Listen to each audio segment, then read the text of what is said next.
to all the lovely people out there. I am Niharika and I am back with a new lesson. Well, it's time to learn some new interesting words.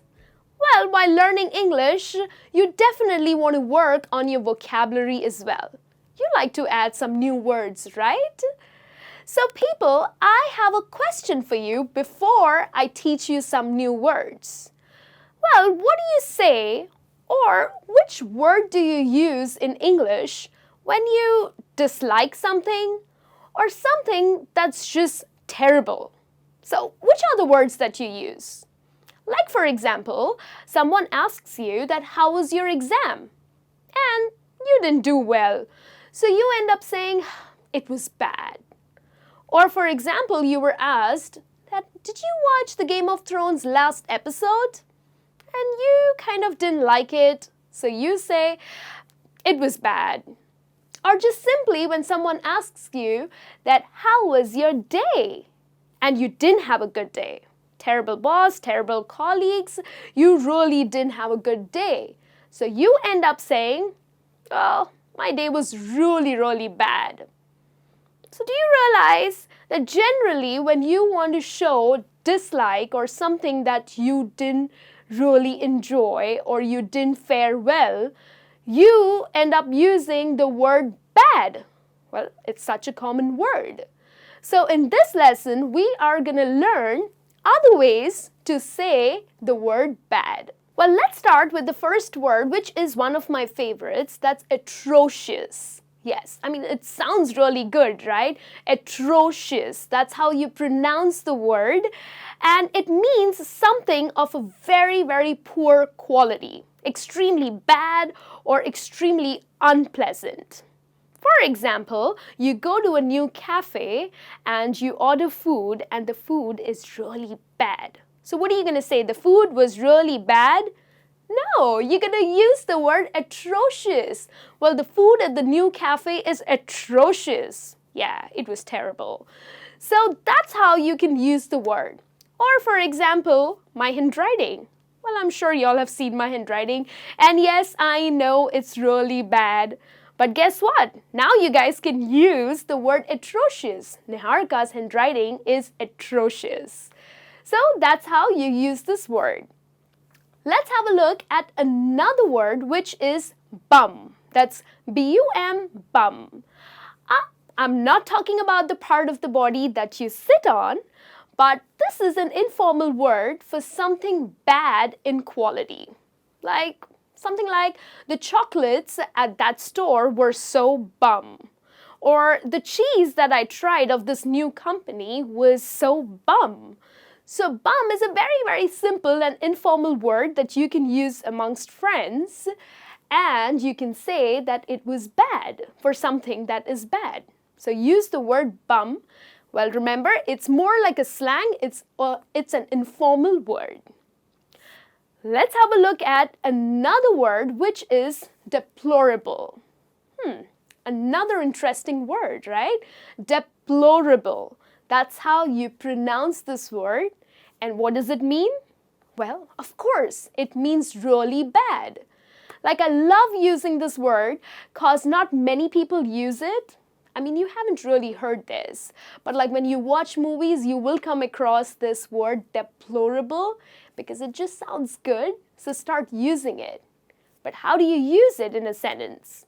Well, poor people in big cities live under deplorable conditions, which means that they live in terrible conditions, in bad conditions.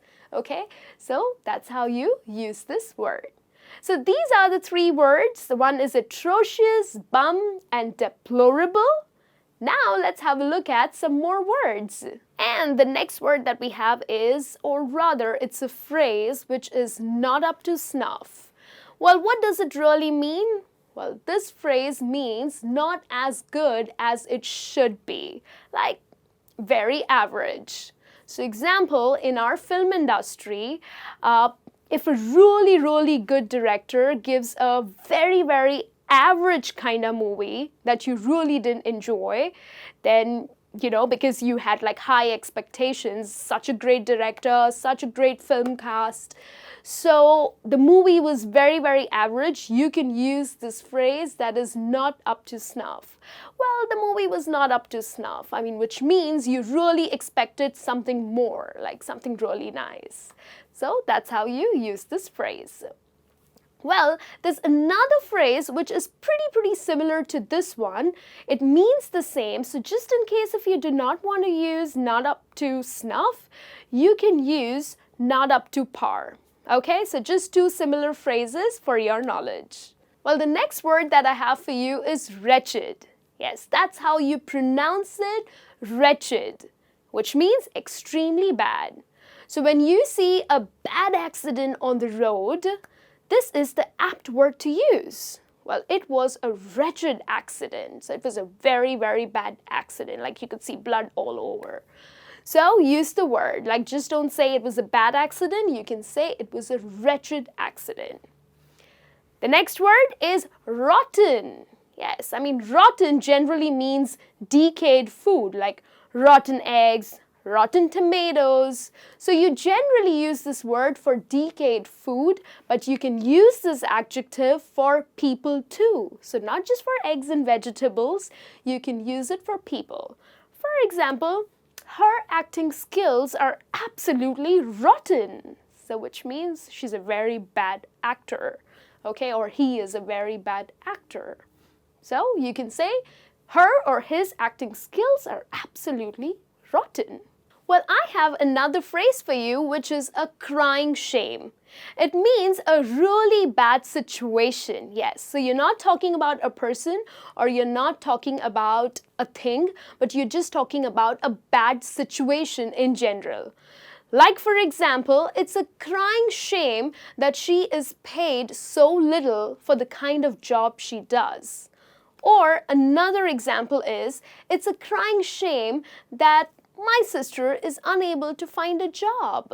Okay, so you are actually talking about a very bad situation. And friends, I have another one for you, which is woeful. Okay, that's how you pronounce this word, woeful, which means, again, bad. But how do you use it? Well, this team has a woeful record. Like you can use this word for your bad grades too. Like for example, you didn't score well in your 10th grade. Well, you can say my 10th grades are woeful. Okay, so now it's time for the results. If you scored bad, and I hope you did not, but just in case if your score is bad, then use the word woeful. Well, the next word is awful. You might have heard this from my mouth several times, yes. I generally do not use the word bad, but I end up using the word awful. The food is awful, my exam was awful, the movie was awful. Yes, I use this word awful. So it's very simple, it just means it was terrible. So if you would like to use this word, of course, go ahead, add it to your vocabulary. The next word that we have is execrable. Yes, that's how you pronounce this word, execrable. It means extremely bad or unpleasant. It's a great word to use for bad quality food or wine. So next time you are in a restaurant or just tasting some wine at someone's house, well, you can use this word execrable. And how do you use it? You can just say the wine they served was execrable, which means it was bad or unpleasant. So these are the phrases and words that we learned in today's lesson. The next time you want to use the word bad, stop using it because it's just way too common. Start using any of these 10 words or phrases that I just helped you with. And I will see you soon with a new lesson. Till then, you take care and have a great day.